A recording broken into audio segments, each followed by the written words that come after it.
ये प्रचारक की साधना होती है, उसका साध्य भी होता है।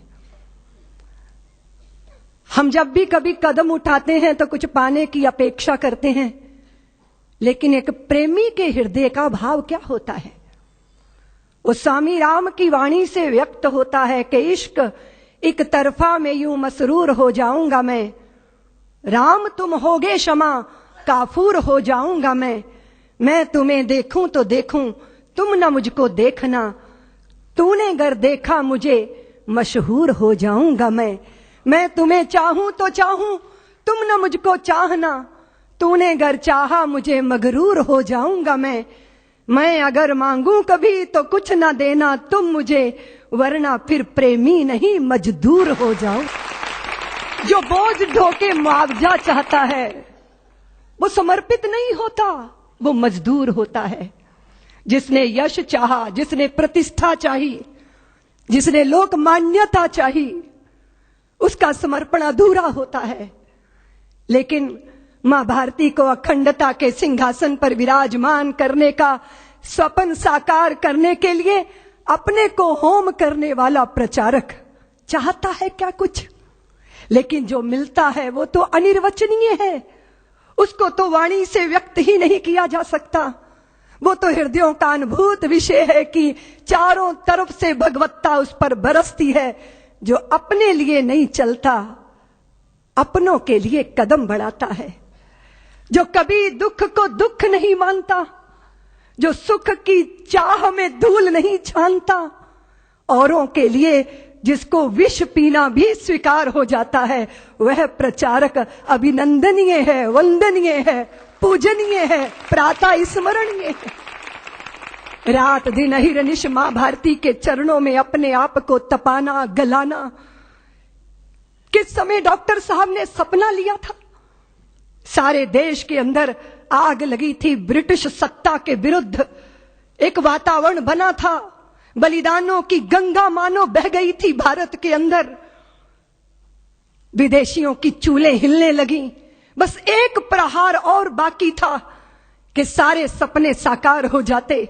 लेकिन उसी समय विधर्मी ने, उसी समय देश के शत्रु ने देश के अंदर सांप्रदायिकता का विष बोया, वैमनस्यता के भावों को पैदा किया, छुआछूत की प्रबल भावनाएं देश के अंदर जागी, और वह सारी शक्तियां जो संगठित होकर गुलामी की जंजीरों को तोड़ने के लिए आबद्ध दिखाई देती थी, वो बिखरना प्रारंभ हो गई। ऐसे ही समय में जब वैमनस्यता सिर चढ़कर बोल रही थी, जब कट्टरता नंगा नर्तन कर रही थी, उस समय डॉक्टर हेडगेवार 4 स्वयं सेवकों को लेकर राष्ट्रीय स्वयं सेवक संघ की संस्थापना करते।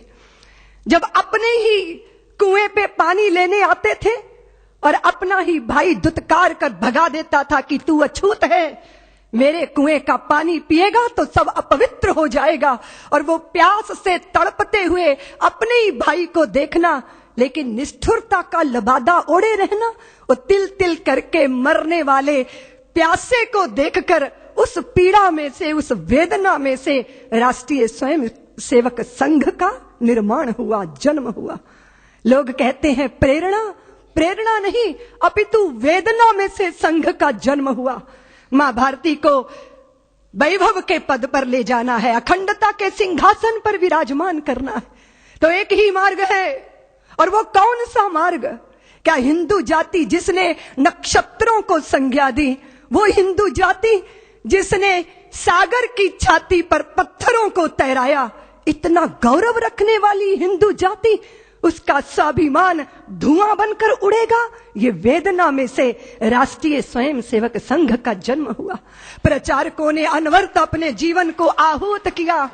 एक प्रश्न पैदा हुआ कि जिस हिंदू ने नभ में जाकर नक्षत्रों को दी है संज्ञा, जिसने हिमगिर का वक्ष चीर भू को दी है पावन गंगा, जिसने सागर की छाती पर पाषाणों को तैराया है, हर वर्तमान की पीड़ा को हर जिसने इतिहास बनाया है, जिसके आर्यों ने घोष किया कृणवंतो विश्वमार्यम का, जिसका गौरव कम कर न सकी रावण की स्वर्णमयी लंका, जिसके यज्ञों का एक हव्य 100 पुत्रों का जनक रहा, जिसके आंगन में भयाक्रांत धनपति बरसाता सदा कनक रहा, जिसके पावन बलिष्ठ तन की रचना तन दे दधीची ने की।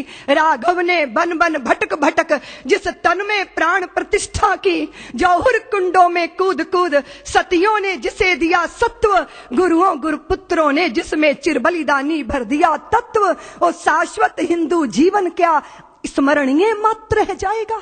इसकी पावन गंगा का जल क्या नालों में बह जाएगा?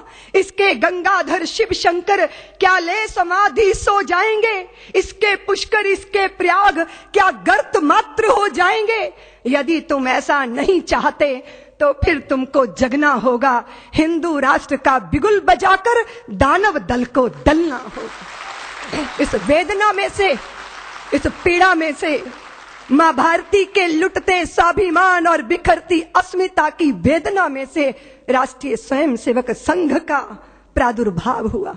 फिर एक एक दीपक जले, तिल तिल करके अपने आप को मां भारती के चरणों में आहूत करते रहे।